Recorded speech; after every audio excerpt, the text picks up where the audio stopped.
Hello and welcome to Daily Politics on Trust TV. On this program, we discuss issues around politics, policy and governance. I am Ayuba Ilya. Now, the keenly contested Kenya presidential elections between political gladiators Deputy President William Ruto and veteran opposition leader Raila Odinga was widely described as peaceful, even though opposition leader Odinga is now challenging the election in court on grounds that the tally had involved criminality. With the 2023 general elections just a few months away, what lessons can be learned from the East African country and how will it affect the conduct of our own elections here in Nigeria? Joining me on the program is Paul James. He is the Program Manager Elections at Yaga Africa. He is joining us to give perspectives to this and some of the lessons that we can learn. Thank you so much for joining us on Daily Politics. Thank you very much for the invitation. All right. Now, before we begin the discussion, we'll take a short breather, and then when we come back, the discussion begins proper. Please stay with us.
Trust TV, documenting the Nigerian story.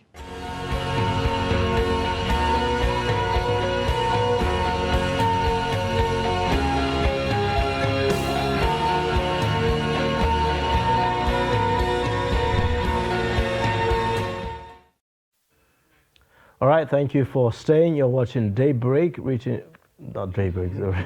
Daily Politics now, and we are reaching you live from the nation's capital. I also understand that we have Emmanuel Njoku, the Director, Democracy and Governance at Connected Development. He joins us virtually to also give perspectives. Both of the gentlemen were observers at the just concluded Kenyan election, even though it's being contested now in court. So first, let's get your own assessment on how the Kenyan election went but over there in Kenya.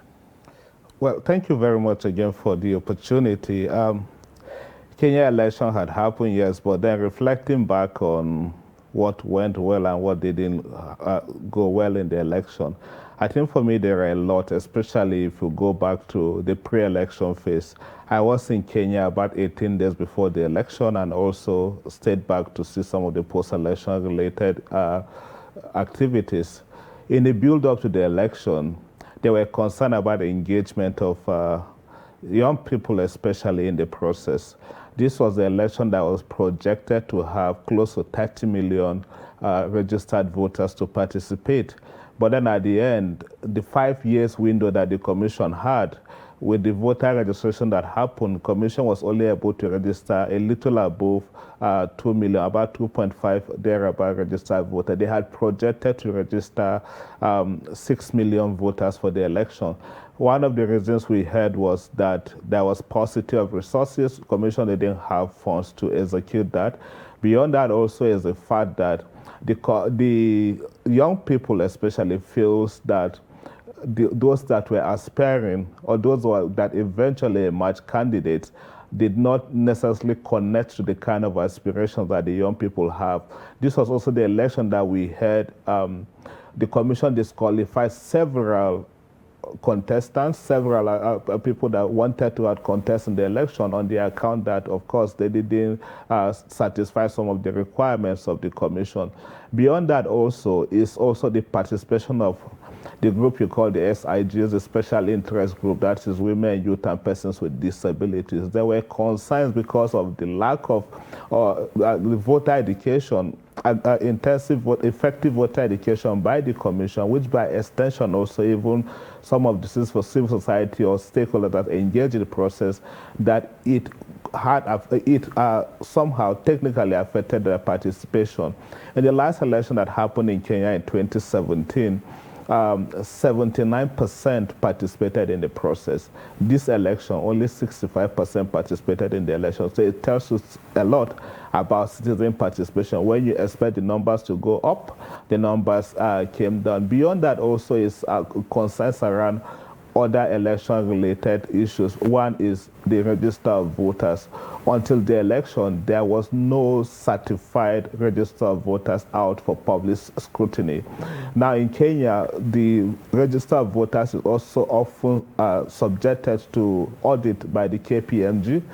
Audit was just this time, and until the election day as well, there was no certified copy of the audit report for public scrutiny. Beyond that also is the concern also around even the gazetted list of polling stations. The election did happen in 46,233 polling stations. In fact, before the election, there were concerns about the number of polling stations because the commission was talking about collapsing some polling stations to make the number 46,299 instead of 46,233. So until election day, there was that confusion whether or not the election did happen in that number of polling stations or in the reduced number of 46,233. So those were pre-election related. In fact, there were even concerns around, for instance, the register of voters, whether or not the commission was going to use the e-copy or the soft copy of the register of voters, or it was going to rely on this KIMS-KIT. KIMS-KIT is the Kenya Integrated Election Management System,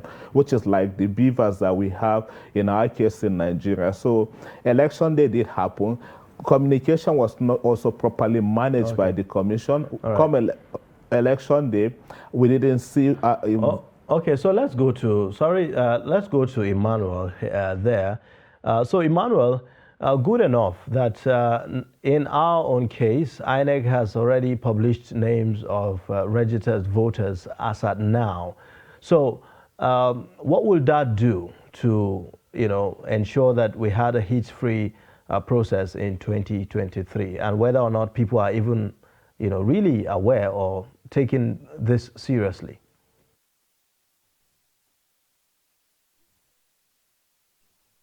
Okay, so yeah, it's a good thing that INEC has already gone ahead to publish the voter register, and as stipulated by the Electoral Act, that these things must be published at least 90 days before the general election in 2023. So it's good that this has been published, but I don't know how much people are aware of this voter register that has been put out there in the polling between INEC and the media and civil society. So these conversations come to the rural communities, because I understand that there is what they call voter reallocation, where INEC needs to evenly distribute registered voters into the new polling units to make voting experience closer to them. So I'm sure that most will go to be a lot of voter engagement going forward. And talking about in Kenya, and myself being in Kenya to observe the election, there are quite a lot of Wow, it appears that we have hitches there with getting Emmanuel. But just before we get him back, maybe you may proceed to talk about how we are now doing. The point that Emmanuel just raised, especially about voter allocation to polling units, last year INEC conducted a very novel exercise, very unique exercise to expand access to polling units. They increased about 56,000 new polling units in Nigeria to bring the number from 119,000 polling units to 178,000 polling units. We've had about 4 elections since that exercise. There was the FCT election in February this year. Mm-hmm. There was the Anambra election in November of last year. There is also the Ekiti and Osun election. Consistently, we have deployed observers to observe those elections, and we have continued to see this challenge of oversized polling units. In Ekiti, for instance, there are over 200 polling units that have 750 or more.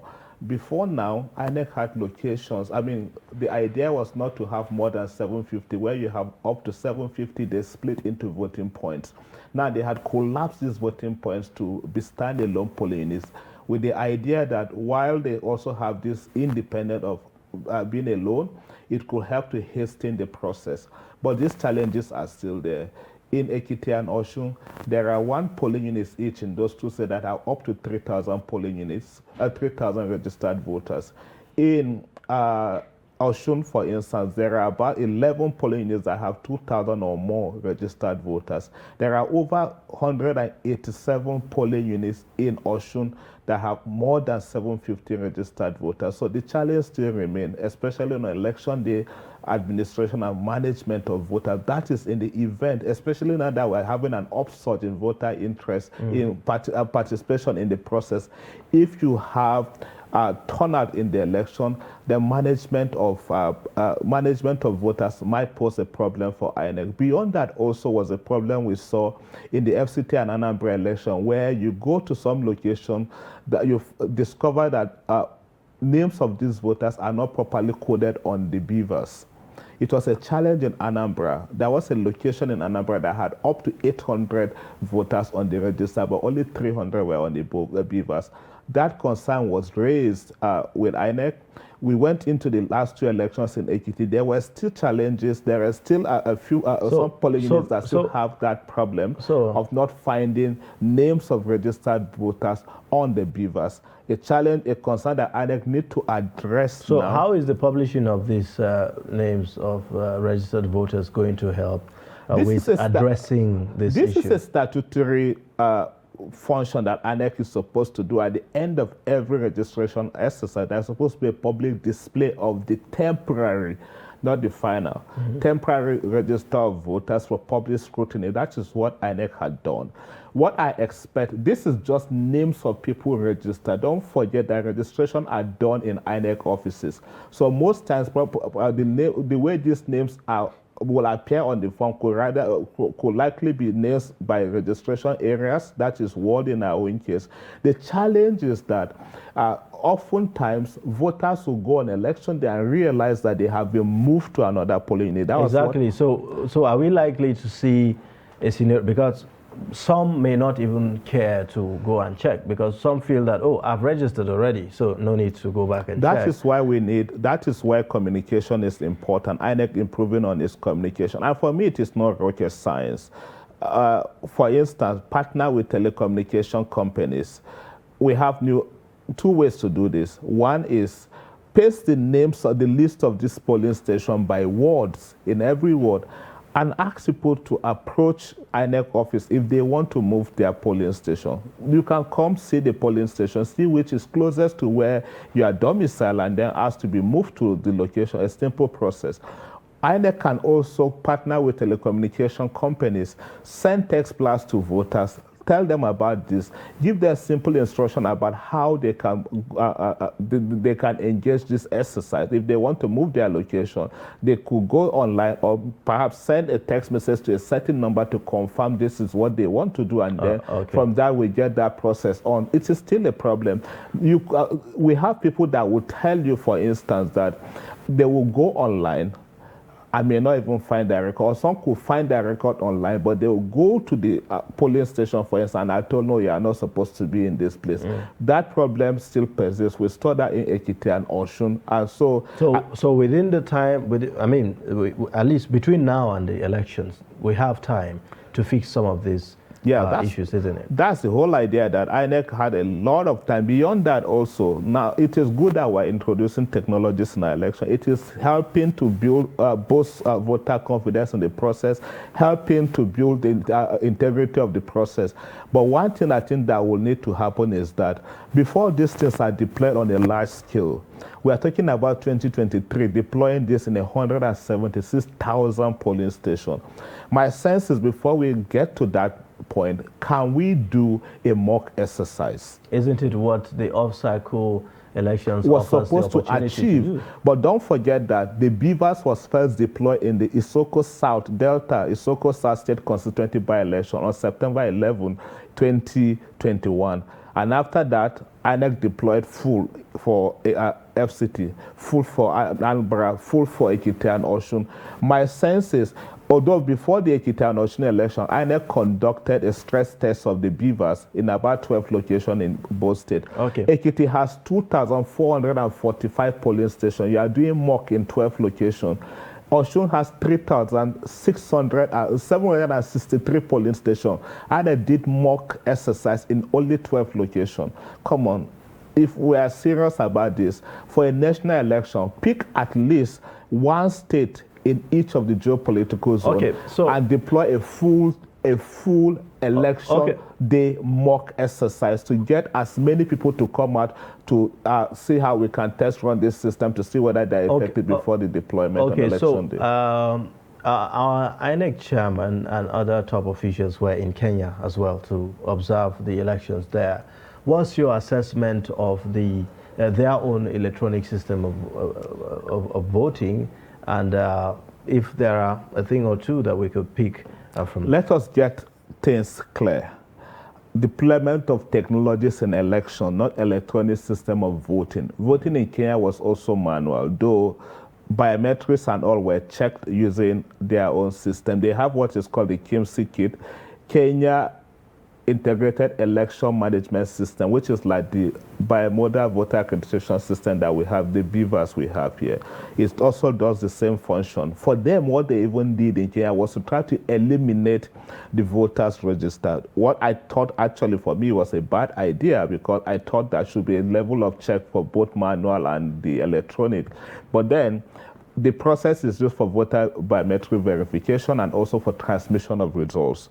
It worked perfectly for Kenya. For instance, it was deployed in all the, I worked with a group that deployed over 5,000 observers, and in all the polling stations that we observed, the KIMS kit were deployed. And in fact, it was even more efficient, more effective now than it was in 2017. Based on the rates of failure, in 2017, it failed to function in 7.9% of polling stations. This time, it failed to function in 6.3%. In some places, it malfunctioned and was replaced. In some places, it delays the process. But to a large extent, it was better than what they had in 2017. Now, beyond that also is the improvement we saw in the upload of the results in Kenya. By their constitution, post-election, the commission has up to 7 days to declare whoever is a winner from the election. But for the other sub-national election that happened, within 24 hours, winners were announced. People were on the street jubilating. When I say sub-national, I mean like governorship, county elections that all happened. Now, for the presidential, for instance, they did upload in three layers. That was the Form 34A, which is for the polling station, 34B for their for the constituency or county, and then 34C, the one that they did the final collation. And for different layers of collation, these were uploaded for people, for the generality of the public to see. One good thing about that system is that at a go, you can download as many of the forms that you want. It was just efficient. The speed was superb. All right. You can download as many as you want and run your analysis. And that is why you had parallel groups running their own tabulation alongside the commission. Yes. So we're going to talk about that as well. But if you look at the off-cycle elections that we've had, how would you rate the performance of the beavers? Have we seen improvement from one election to the other? Yeah, to a large extent, I would say that in the last two elections, especially in Ekiti and Osun, the beavers function optimally. It functioned in 92% of the polling station. We had observers in the two elections. At Young Africa, we deployed observers for the two elections. It was far better than what we saw in Anambra, far better than what we saw in the FCT. So INEC had improved on that. In 8% of polling station, in polling unit in both states, at some point the beavers will malfunction and it will be fixed.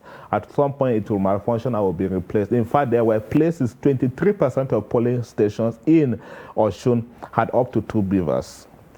These were locations that also have more than 750 voters on the register. But then, like I said, the challenge is, if you think about the constraints of our resources to run our election, will INEC be able to deploy 2 beavers in all the locations in the country? I don't know what plan they will have for 2023, but what we are saying is that this idea of voter allocation to polling unit, this is the time to begin to rethink that and also come up with a better plan that can best serve the public.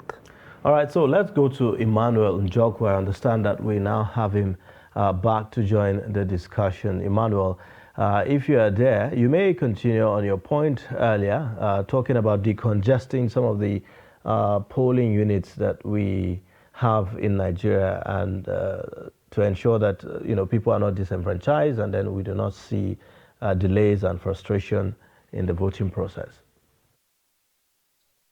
Yeah, this is very important. As you are aware, in the last election in the Ekiti and Osun, there are some polling units that had as much as 2,000 in a polling unit, which is not supposed to be so, because the essence of creating the new polling units that INEC created over 60,000 polling units across Nigeria, the essence of that is to reallocate voters, to polling units that is supposed to be closer to their home, to make their voting experience more seamless.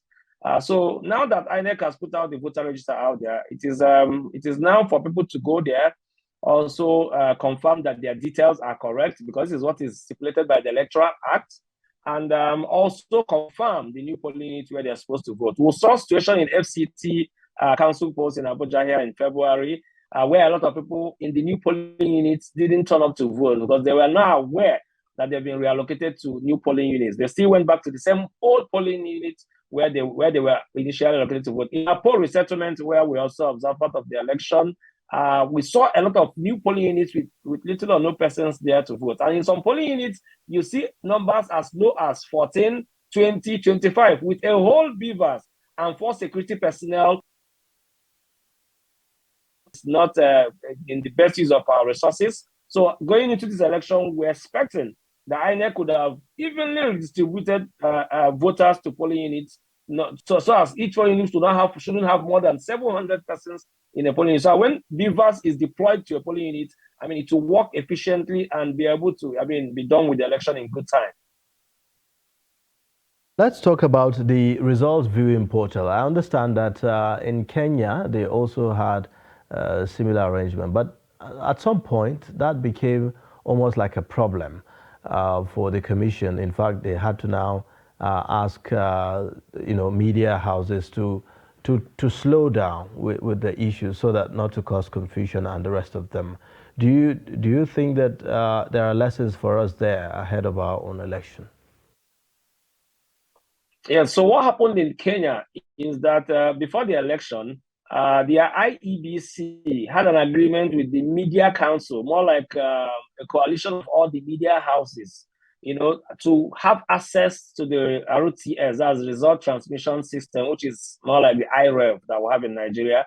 And it was expected that all the Media Council, housing all the media houses, they had an agreement with doing parallel tabulation collectively. But what we now saw was different media houses reporting results, and the results were not being the same.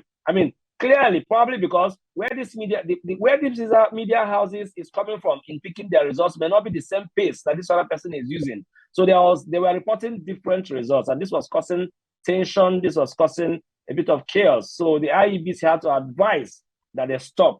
And you're also aware that some media houses in some clients have different political interests and biases. So some of their reporting were, showing this bias. But in the case of Nigeria, from what we saw in Ekiti and Osun, it was good, but it can be better because we saw situations where in Osun, at the point when the results were coming in, for some organizations and individuals who were doing power tabulation, it was becoming difficult to even download some of these results. At some point, there was a bit of a slog because a lot of people were trying to register and have access to the INEC result portal, and this caused a bit of some issues. So going forward, INEC should anticipate that this is a national election, and there are lots of people running for National Assembly offices, running for State Assembly offices, or running for governors across different political parties. And at this time in Nigeria, it's expected that any person that is running for office should have a situation room where you should be able to do parallel tabulation as results come in. And then citizens across Nigeria, civil societies are going to be following these results. So I may not be very good with IT, but I understood that the bandwidth which INEC made available at the Osun election was not that good, was not that strong. As we go into the general election, INEC should anticipate that there will be a lot of traffic on that website, and they should make it way better and way accessible. And also, I think the interface of the result portal is not very, very easy to access and to use. So if you go into that result portal, it can be a bit confusing. We also think that INEC can make this better and improve the experience of Nigerians, so it is easier.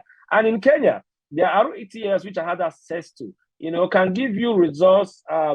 Your search can go as low as going directly to a particular polling unit of interest. I am not sure if that is the case in INEC's result portal. And if that is not the case, we expect INEC to be able to allow citizens to make specific search. So if you are going to a particular search in a particular constituency or a particular ward, you should be able to see the results as they are dropping in a particular ward.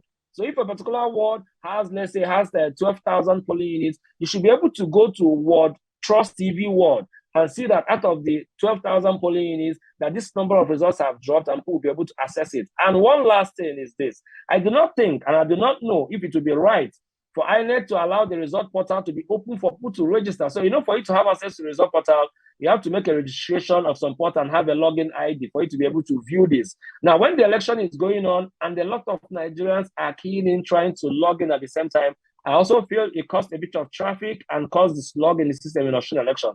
If INEC maybe could advise citizens and advise electoral stakeholders to possibly create the login IDs and have an ID way before the election, so that while the election is going on, people may not be allowed to log in at that point. So just to make sure that we don't have a case of a collapse of the system or any sort, because this IREV, frankly, has brought in integrity and transparency to our election. Even in Kenya, as you are aware, in Kenya has experienced a lot of post-election violence from 2007, 2013, 2017, and the same. There's one thing consistent in the election. This what is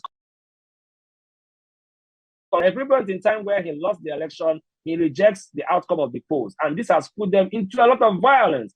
But the result transmission system brought a lot of, it reduced the tension because people could see as the results were coming in and as results were being tallied. So it is a good thing and should really be improved on as we go into our 2022 general election. All right now. So at this point, we will take a short break here, and then when we come back, we'll continue with the discussions right here. Please stay with us.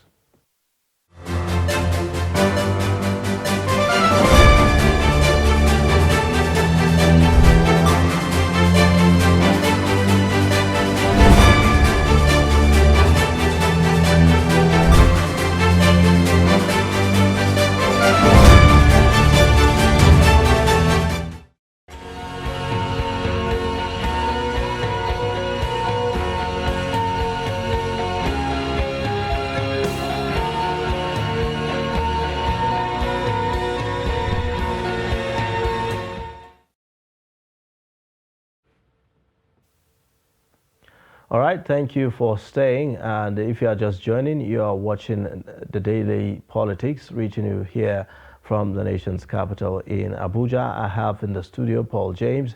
He is a programs manager elections at Yaga Africa. And also joining us virtually is Emmanuel Njoku.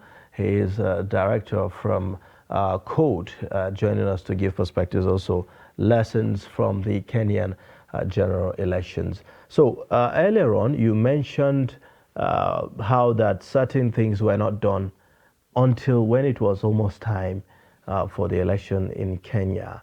Like the names of, is it candidates now that will be participating in the election? Voters that will be participating, and the rest of them. What should INEC be doing differently in this instance? I think INEC is on track already, like we had mentioned earlier with the public display of the voters register. It's just that INEC shouldn't relent, and that is also not enough. One ask that they made was about the timeline for the election, which graciously the Electoral Act has granted. INEC has a 360 days window to plan for the election. It has been consistent in its own planning. One thing that it just needs to improve on is public communication. Public communication and also voter education around the elections. We shouldn't dwell in the glory of the past. Ekiti and Osun has been done. They are behind us now. We all celebrated the successes of Ekiti and Osun. I think it is now time to focus on, truly focus on the 2023. We have been talking also so much about voter registration.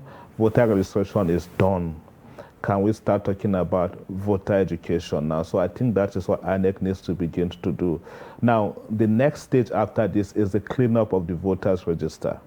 For 2018, 2019, I wasn't happy with the way the whole process went.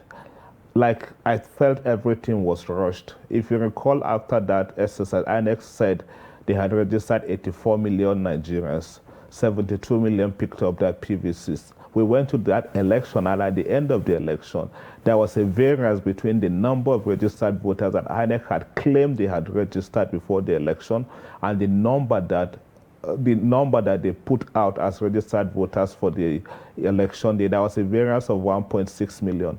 The number of registered voters that participated in the 2019 election was about 82 million, not 84 million. So if you're talking about electoral transparency and the need to build confidence, this is where the conversation needs to begin from. And also not forgetting that elections are planned based on the number on the register and not the number you anticipate to come and participate on election day. If we begin to do this cleanup, this mop-up exercise now, it will, one, help to reduce the cost of our election, two, build transparency in the process, and also increase citizens' confidence in the ability of INEC to manage our electoral processes. The number two thing that INEC need to begin to do in earnest is also about distribution of PVCs. I know those processes are ongoing, but then there also need to be an open communication about that. Where to pick up my PVCs if they are ready. Again, another fantastic idea is to team up or to partner with the telecommunication companies. Are you by your PVC is ready? Do you want to pick it up or you want us to send it to you at your own cost? Where is the forwarding address? A lot of voters will be open to that. Mm-hmm. So simple idea that I think INEC can pick up and begin to do before now. We shouldn't wait until. And then also, provided information on this. The Electoral Act now has provided that the number of, turnout in election will be determined by the number of PVCs that are collected. INEC tried to pilot that in Ekiti and Osun. Until election happened in Ekiti, we did not have the number of registered voters that have picked up their PVCs. Before the Osun election, INEC announced 76% of registered voters in the state have collected their PVCs. That was before the election, and they promised to release those numbers on the eve of the election. Election happened. I am not aware that anybody has seen those numbers in anywhere, in any location before the election. Okay. The idea here is that for public accountability, you want INEC to have these things on their website, just like Emma is saying. INEC website should be a go-to place for any election-related information. All right. I bet you if you go there now, you won't find this information. Okay, so we've had cases where people have registered and then they have gone back to pick up their their PVCs, only for them to find that their PVCs are not there. Another one that happened I think about a month or two ago, where some PVCs were seen buried somewhere, stolen PVCs and the rest of them. How do we deal with that? Dealing with the PVC issue for me is it's a quick fix. On the part of INEC, you can always ask for your PVC to be reprinted. The public need to be aware of that. No law is stopping you from printing your PVC twice, so long as it is your own PVC. My own is when this process is open to abuse, it becomes a challenge. I know of someone in Anambra State just before the 2017 election in the state. I was in the state that went to register, and at the point of picking up the PVC, the person was told they couldn't find the PVC and was advised to re-register again. They couldn't find the old record. And lo and behold, when they went to print the second PVC, they found the first PVC. And so this particular person showed me the two PVCs and asked at that point, what do I do with these two? So it's also neglect on the part of the duty bearers that are supposed to be doing their work and are failing the system. And on the other part also is the fact that some of these old PVCs that we have seen could probably be PVCs that have been there for the last 10 years. They are part of these numbers we keep mentioning. Remember, after 2019, INEC mentioned 72 million PVCs were collected. So this could be part of the 12 million PVCs that are still unclaimed. All right.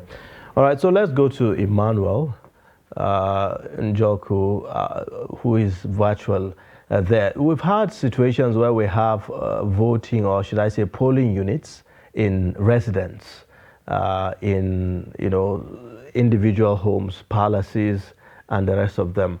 That seemed to create some problems for some people. Are we looking at that as we are approaching this 2023 general elections? So this thing has formed a part of the engagement stakeholders have been having with INEC. We've seen cases where polling units are in people's houses, and that is not right because polling units are supposed to be in public places, in the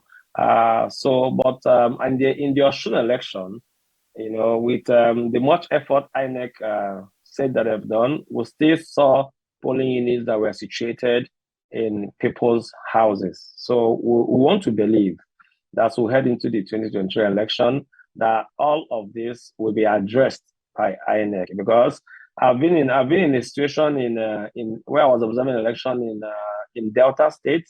A polling unit was inside the house of a chief, one of the chiefs of that particular community, and the chief had bias because he was working with the governor of the state at that time. So, of course, your guess is as good as mine. You know what the outcome will be. You know what the process there will be.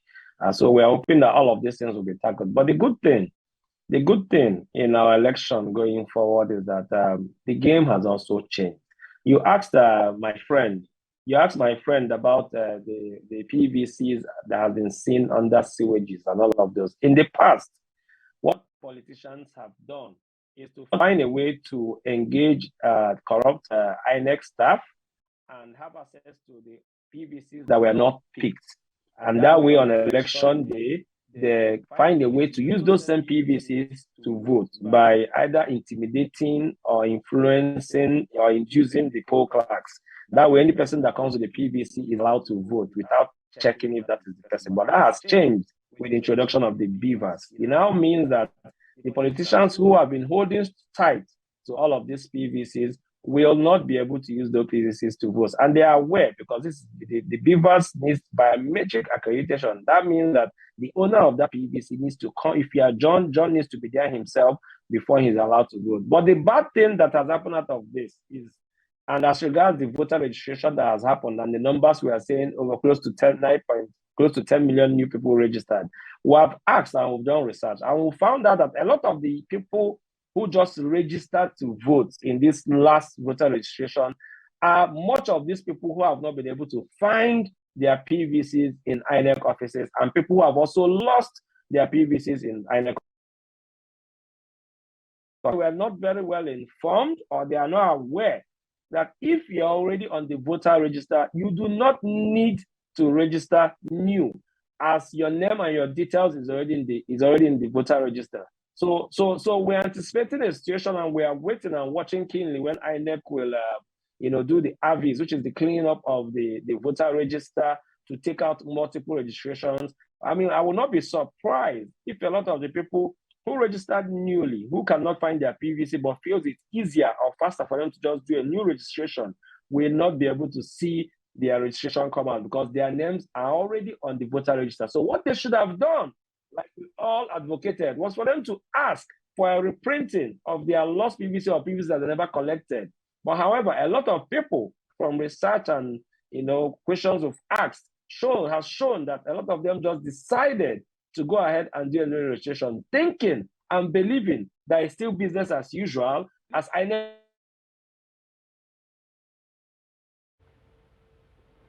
Okay, there we go again. Able to identify.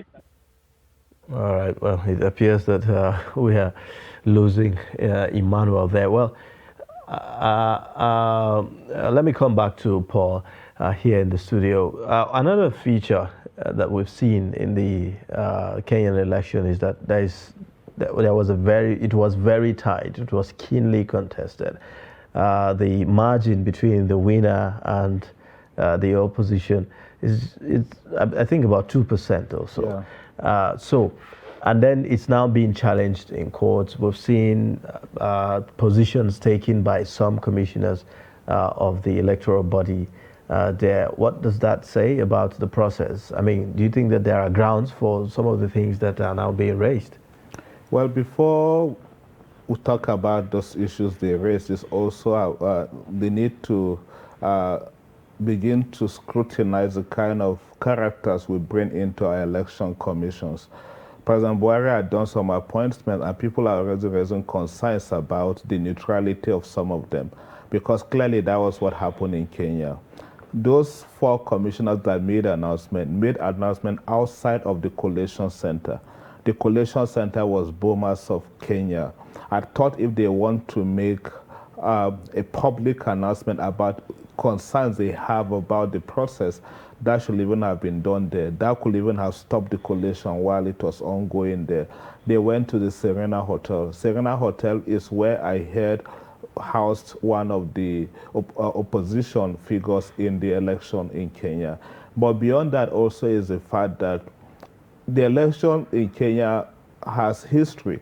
If you go to the 3-4 elections that have been conducted in the country, it's always like that. Always very close. Now, of course. So you think that there's an issue with the neutrality of the commissioners? The fact speaks for itself, especially the results. The results is out in the public. I told you I work back in Kenya with a group that deployed over 5,000 observers. We did a parallel vote tabulation. I knew about the results in Kenya the night after the election. But of course, we're bound by the MOU we had with the commission not to speak about the outcome until it announces its own results. But I knew how it was going to be. The margin was 2.1 between the candidates, and it will never change. Now, these results were out for everybody to do their tabulation. I had my concerns about media censorship. Granted, they had the agreement with the commission to do their independent tabulation, but at some point, where people were beginning to see the true picture of the results, people started playing games. Some stopped tabulating and all of that, some stopped broadcasting. But then, to say the fact that what you saw in Kenya was truly what happened at the polling station level. If you tabulate, you can go to the site today and download all the results and tabulate. From the polling station, if that is even too much to do, too much to ask, you can go to the second layer of the collation, 290 of their constituency, download them and do that. On the side, I think you have results for 289 of the 291 constituency, one constituency, which is diaspora constituency. And then you see the figures will match. So I don't know where those hues and cries were coming from. Remember, per their statement, they didn't question the process. They questioned the results tabulation. Okay. All right, well, let's get final thoughts from Emmanuel Njoku there, joining us virtually. Emmanuel.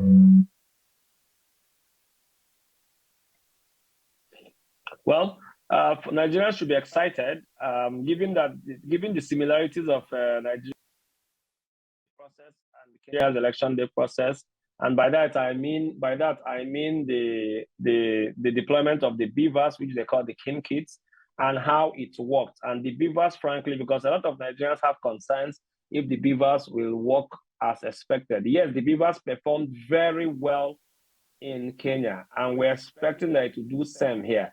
And the result tabulation and the electronic transmission of results is going to work. So this thing should give confidence to Nigerians and make them to come out and participate massively in the 2023 general elections, as I believe, and I've always said, that the elections in 2023 will count. The votes will count.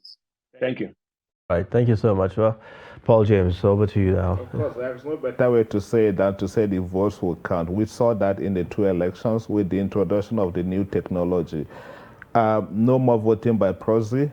It has to be Ayuba. Ayuba has to be physically there. And then INEC is also bound by the new act to ensure that that is done to the latter. But beyond that also is to talk about some of the new innovations or things that have worked in the last 2 elections in Ekiti and Osun.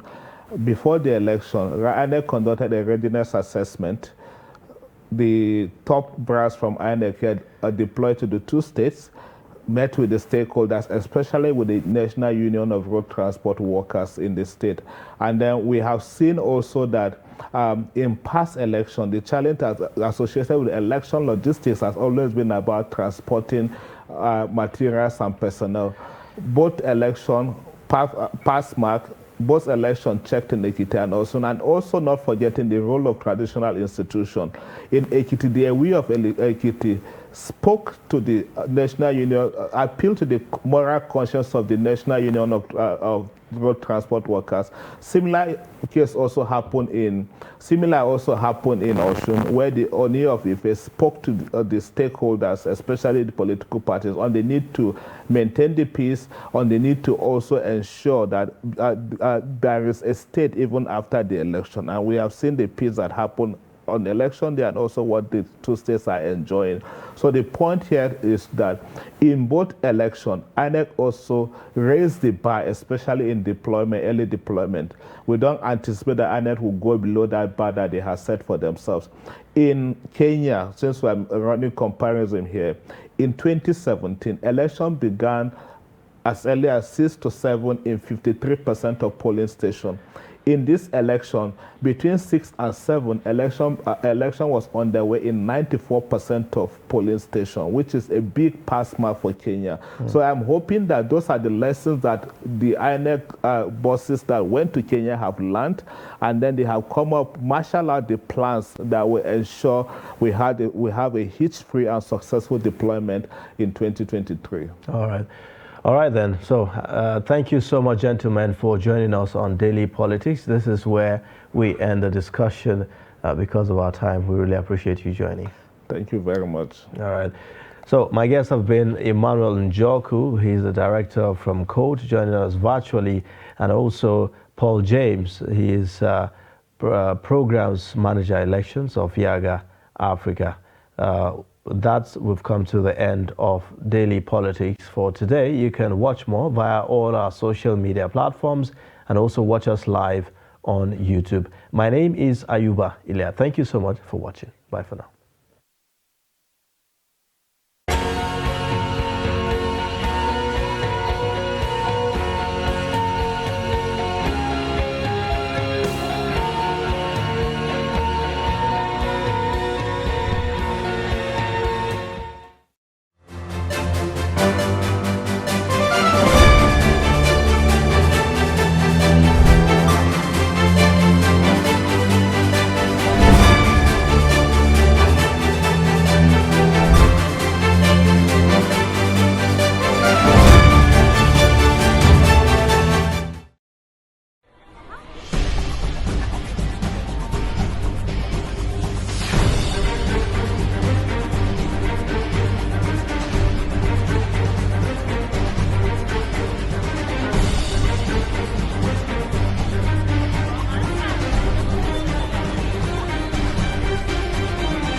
TV, documenting the Nigerian story.